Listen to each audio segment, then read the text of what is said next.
El fútbol argentino está representado por los cracks que nacieron en Los Potreros, el lugar que marcó la identidad de este deporte. Mis sueños son dos. Mi primer sueño es jugar en el Mundial. Pero como toda práctica social, su crecimiento lo llevó a ser mucho más que un juego maravilloso. Hoy es un día de júbilo para nuestro país. También lo convirtió en un espejo de los cambios políticos y sociales que existieron en el país, reproducidos en los estadios, en los equipos y en los hinchas. Yo creo que la gente es ciclista y solamente vive de los triunfos.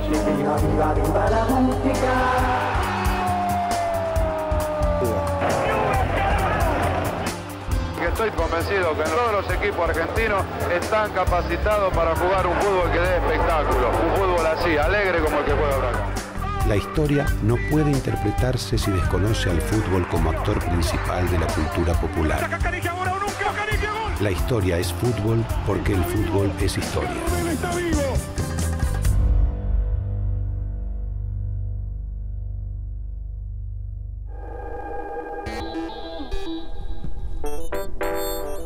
Hubo una manera de entender el fútbol ligada a la forma de vivir de una época.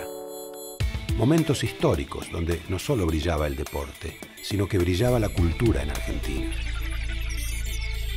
Los equipos concebidos durante estos años hicieron levantar la autoestima de un país que crecía y ganaba en derechos individuales y colectivos. Muchos de esos equipos son aún considerados los más representativos de la historia. Fue la época dorada, el momento en el que fuimos los mejores.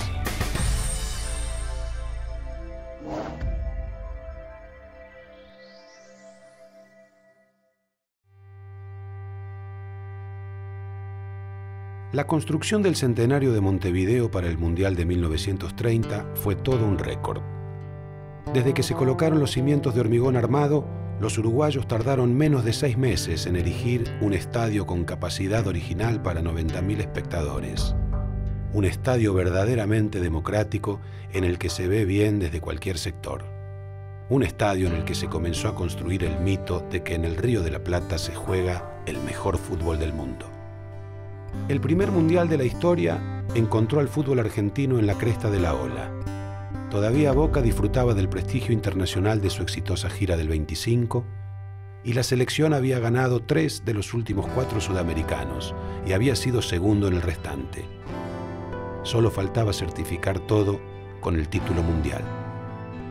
Uruguayos y argentinos repitieron en el 30 la final de los Juegos Olímpicos de Ámsterdam en el 28, en la que los celestes se habían quedado con el oro.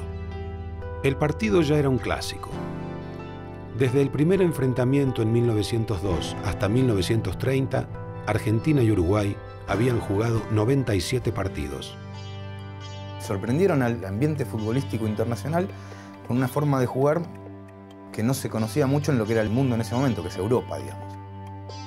La supremacía sudamericana molestaba y por eso se llega al Mundial del 30 con muy pocas selecciones europeas. Y Argentina, junto con Uruguay, sí eran los candidatos naturales a quedarse con la Copa. De hecho, llegan a la final holgadamente. Monti, que fue una de las figuras más polémicas de aquel Mundial por el tema de la final. Había una aparente amenaza para que no fuera hacia adelante. La presión Monti la sintió y en un momento tiene que ir Pedro Videgain, el presidente de San Lorenzo, que era miembro de la AFA, a decirle: juegue, Monti. Argentina se fue al descanso 2-1 arriba, con goles de Stabile y Peuchele, pero en la segunda parte, que se jugó con una pelota del local, los uruguayos lo dieron vuelta y ganaron 4-2. Uruguay fue el campeón y Monti solo una sombra en el campo de juego. Aunque a la hora de sostener el mito de que el mejor fútbol del mundo era argentino, quedaba algo de qué agarrarse. 4 cracks emigran al fútbol europeo. El mismo Monti, de San Lorenzo, Raimundo Orsi, de Independiente, Enrique Guaita, de Estudiantes, y Atilio de María, de Gimnasia. En Italia había interés en Europa toda, había interés por conseguir jugadores sudamericanos. Italia se lleva a Guaita, de María, Monti y Orsi, que juegan de titulares en la selección italiana. Minutos antes de la final con Checoslovaquia, Benito Mussolini entró al vestuario y, dirigiéndose a Monti, le dijo que no respondía por sus vidas si perdían esa final. Monti termina declarando: si ganaba en Uruguay me mataban y si perdía en Italia me fusilaban. O sea, la presión que tuvo el hombre. Era vencer o morir la consigna de Mussolini, no se admitía la derrota. Y son los argentinos los que definen el partido en favor de Italia y sobre el final.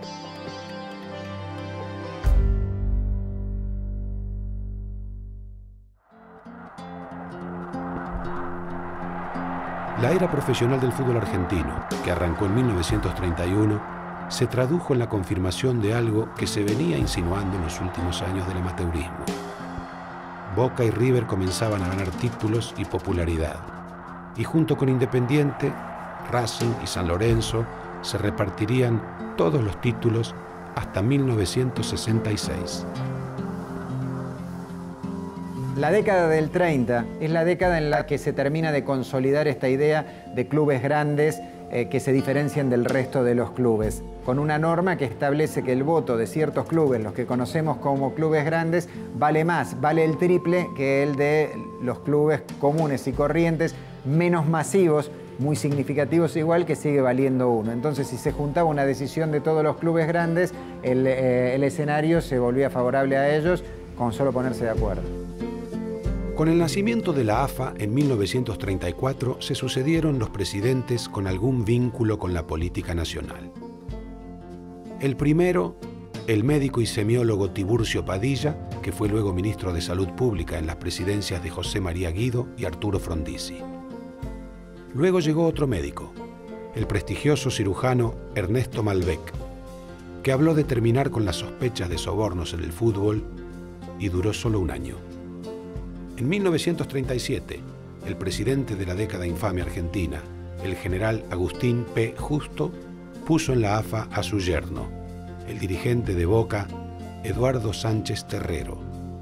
La década infame marca en la Argentina claramente la profundización de la percepción de ciertos sectores de la política de que el fútbol podía ser una herramienta política.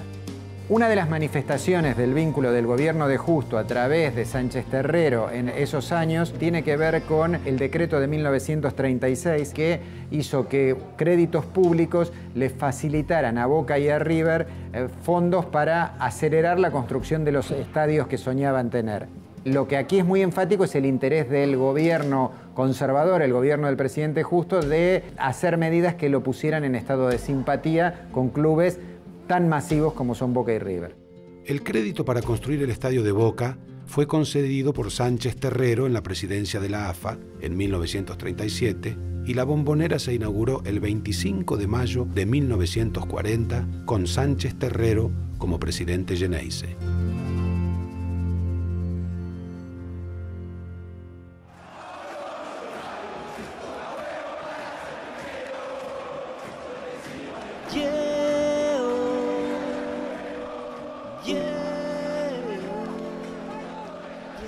No fueron millones, pero el apodo le quedó a River inmediatamente por el contrato que le firmó a Carlos Peuchele por 10.000 pesos en 1931 y la compra de Bernabé Ferreira a Tigre en 1932 en 35.000 pesos, la cifra más alta pagada por un jugador hasta ese momento en todo el mundo.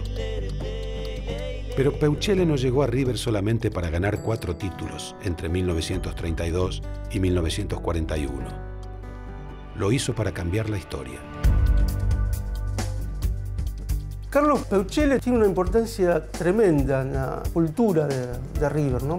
Y no solamente se traen a Carlos Peuchele, traen una persona que trabajaba con él, no un jugador, sino lo que sería un delegado, Félix Roldán. Él prefiere que en las inferiores los chicos disfruten.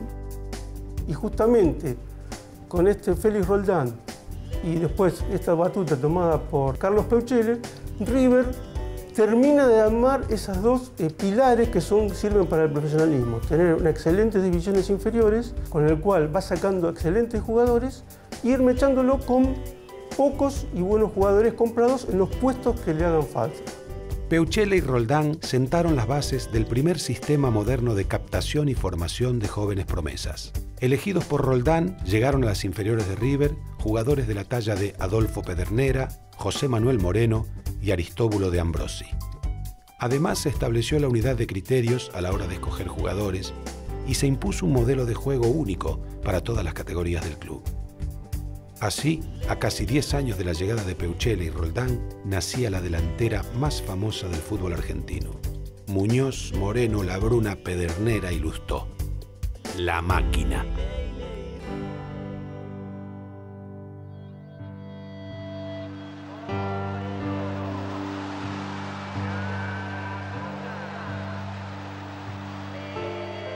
Casi todos los jugadores de La Máquina son surgidos de las divisiones inferiores de River. Empezar por Moreno, que según lo que cuentan los que lo vieron, era superior a Pelé.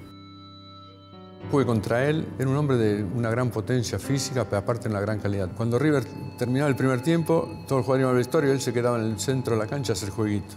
Era un hombre muy alto, buen cabeceador. La verdad era un espectáculo de jugador. Otro jugador que es fundamental es Félix Lustó. Aparece como número 11, en realidad un jugador que prácticamente de toda la cancha. Algunos le decían el ventilador, ¿no? Porque le terminaba dando aire a todos sus compañeros. Labruna es sinónimo de River, ¿no? Es el ídolo histórico de River. Lo que tenía Labruna era un pique corto demoledor. Cuando estaba a punto de hacer el gol era como que se le apareció una jorobita en la espalda, era como que se agachaba y en ese momento era fulminante. Peuchele nunca asume que él fue el autor de La Máquina, ¿no? Cuando le preguntan a Peuchele quién es el autor de La Máquina, decía que era Doña Rosa. ¿Quién era Doña Rosa? La mamá de Pedernera, ¿no? La presencia de Adolfo Pedernera como número 9 fue lo que terminó de darle forma al mecanismo de aquel equipo. Aunque el entrenador era Renato Cesarini, fue Peuchele el que insistió para que Pedernera fuera titular, pero no como un romperredes de la época, sino tirado unos metros atrás. Es un cambio de estrategia que hace que los demás equipos, al no estar preparados, no puedan combatir esa forma de juego. Había mucha rotación entre los jugadores. Un jugador de defensa podía pasar, o de medio campo podía pasar al ataque, y en ese caso un delantero bajaba a cubrir la posición. Entonces esto se decía en los términos de época, uno entra y otro sale. Juegan de memoria. Cuando vos tenés un equipo ya equilibrado y tenés grandes jugadores, no solo los 5 adelante, sino todo el equipo de River. Ese fue magnífico, La Máquina por algo la llamaron así. Imagínate, en ese momento donde había otros equipos también que tenían muy buenos jugadores, muy buena delantera, pero era un equipo más completo que los otros. La Máquina, con su formación original, solo compartió 18 partidos, pero con la base de esa delantera, River ganó 3 campeonatos entre 1941 y 1945. Y luego fue intercalando en su estructura otros jugadores de lujo como Néstor Rossi o Alfredo Di Stéfano. Pero lo fundamental que dejó esta etapa fue su trabajo de base y reclutamiento y un estilo muy marcado de buen trato de pelota. El famoso paladar negro del hincha de River comenzó con Peuchele y su amigo, el diariero Félix Roldán.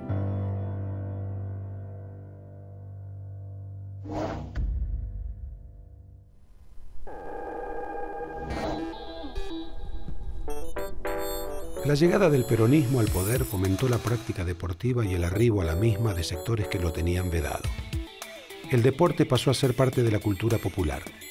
Argentina obtuvo récord de medallas en los Juegos Olímpicos de Londres, pero no solo destelló el deporte, sino que la época concentró la mayor producción discográfica, cinematográfica y teatral de la historia argentina.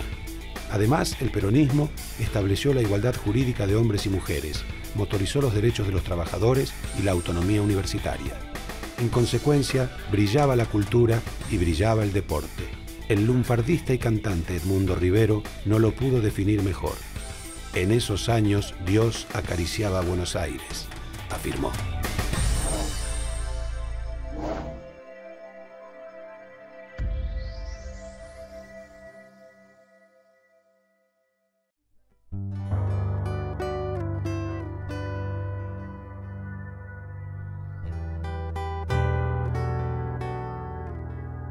Evidentemente hay momentos de la historia en que las generaciones son mejores que otras, porque han accedido a lo mejor más a la educación, porque hay una cantidad de estímulos en las sociedades que hacen que se desarrollen.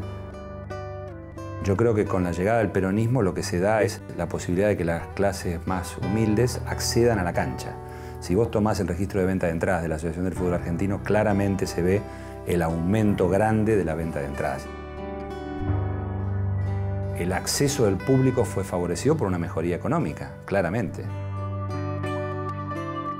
El capitán de los últimos años de la máquina fue el arquero peruano José Eusebio Soriano, todo un símbolo del fútbol que empezaba a globalizarse en Argentina antes que en ningún lado.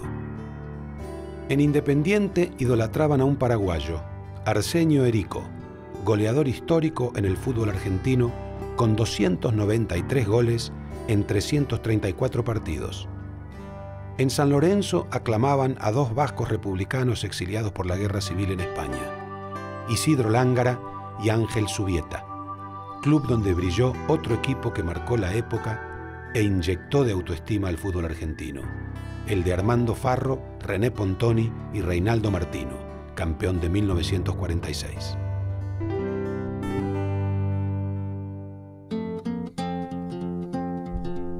A pesar de que los tiempos del peronismo coincidieron con una época dorada, curiosamente fue el gremio del fútbol, uno de los deportes más beneficiados por la política peronista, el primero que le declaró una huelga al gobierno de Perón. El campeonato de 1948 se paró en la fecha 25 durante 10 días y las últimas fechas se jugaron con futbolistas amateurs en estadios semivacíos. A causa de esto se produjo uno de los hechos más lamentables de la historia futbolística argentina: el éxodo de 57 jugadores al fútbol colombiano. El mismo año en que el fútbol de primera división se vaciaba de profesionales, el gobierno ponía en marcha los Juegos Nacionales Evita. En su segundo año, 1949, 100.000 chicos se inscribieron.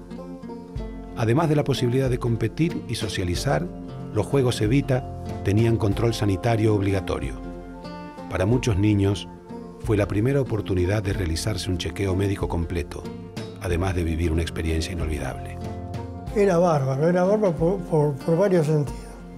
Lo más importante era la revisión médica que había en ese momento, que se hacía un electrocardiograma, radiografía de pulmón, en fin, todo lo que realmente necesitaba ese chico, eso y después comenzar a jugar, para nosotros era algo total, ¿no? Se jugaba en 3 categorías, de 11 a 13, de 13 a 15 y de 15 a 19. El primer partido jugamos en la cancha de River, un lugar muy grande para jugar, 11 años.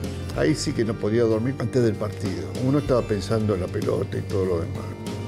El premio era ser campeón argentino. Y al ser campeón argentino, en una oportunidad, jugando en la cancha de River, nos enteramos que Evita y Perón nos daban un viaje al Helsinki, a Finlandia, a ver las Olimpiadas. Se podrán imaginar lo que era para nosotros. Era algo que nunca lo habíamos soñado, ¿no? Y nosotros tuvimos la suerte de llegar a ganar la zona y después ganar el campeonato. Te daban los zapatos de fútbol, medias, camisetas. Ahí conocí a Perón. Era una cosa increíble que te den las medallas o las copitas que nos dieron y bueno, y es un gran recuerdo ese. Era una cosa que era un regalo para nosotros, ¿no? Sigue hasta el último rincón del mundo, la vida por Perón. Con el discurso de Eva Perón del 17 de octubre de 1951, en el acto del Día de la Lealtad, quedó inaugurado Canal 7. Esa fue la primera transmisión de TV en una Argentina que contaba con muy pocos aparatos receptores. Un mes más tarde, el 18 de noviembre, se televisó el primer partido, un empate 1-1 entre San Lorenzo y River en el viejo gasómetro. Apenas 1.300 hogares tenían televisión en esos días. Me acuerdo que estaba yo el referí y nos filmaron a los 3. Uno salió de espalda, creo que no estábamos acostumbrados. En ese momento vos no le das ni importancia, hasta que vos ves la proyección que tiene eso. Pero en ese momento había tantos fotógrafos, te parece que es uno más que filma y después te ves a la noche ahí, la flauta, la macana que hicimos. Porque a veces con eso la televisión a veces te marca muchas cosas, ¿viste? Muchas cosas que en la cancha decís, yo cómo puedo haber hecho esto, cómo le pude haber pegado así. Y ahí te marca todo. El campeonato de 1951 fue muy significativo, deportiva y políticamente. Banfield quedó a un paso de convertirse en el primer equipo de los denominados chicos en salir campeón. Su rival en las fechas finales era Racing, el único club que no había sufrido el éxodo luego de la huelga del 48 y que buscaba el tricampeonato. Banfield, el equipo chico y humilde, contaba con el aval de los medios periodísticos, de los hinchas neutrales e incluso con la simpatía de Evita. Racing, por su parte, con el apoyo del ministro de Hacienda de Perón, Ramón Cereijo. De los 5 clubes grandes del fútbol argentino, el único que no había podido salir campeón, aún después de 20 años de profesionalismo, había sido Racing. En 1949 sale campeón y repite en 1950. En 1951 el objetivo de Racing era el tricampeonato, que era algo que ningún equipo había podido conseguir, pero apareció en escena el actor menos pensado. Un club chico que formó un equipo bien armado, competitivo.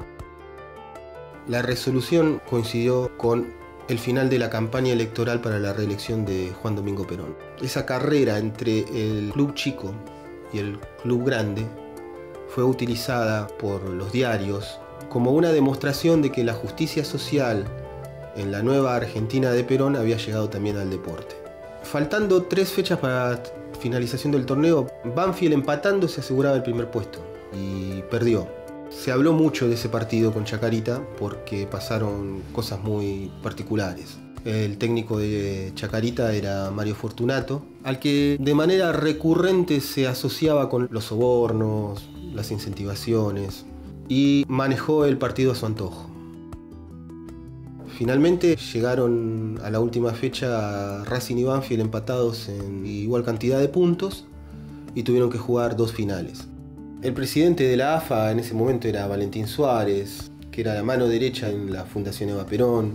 Eva Perón estaba ya prácticamente postrada y quiso saber qué era lo que estaba pasando con el fútbol, que todo el mundo no paraba de hablar de Racing, Banfield, y Valentín Suárez en persona le explicó. Y entonces ella le dijo, bueno, yo quiero que el equipo humilde salga campeón. Hemos visto a los grandes achicarse, pero esto de Banfield es una cosa nueva. ¿Qué tal? Los chicos crecen, ¿eh? La contracara, Ramón Cereijo, que fanático como era de Racing, no le importó oponerse al deseo de Evita. Después del 0-0 en el primer encuentro, un gol del atómico Mario Boyé definió por la mínima diferencia el torneo de 1951 a favor de la Academia. Racing coronó el tricampeonato y los humildes tuvieron que esperar 58 años más para verse campeones. Lo que se dijo fue que al haberse opuesto al deseo de Eva Perón, Ramón Cereijo perdió su puesto y que cuando Perón asumió la segunda presidencia, Ramón Cereijo no fue ministro.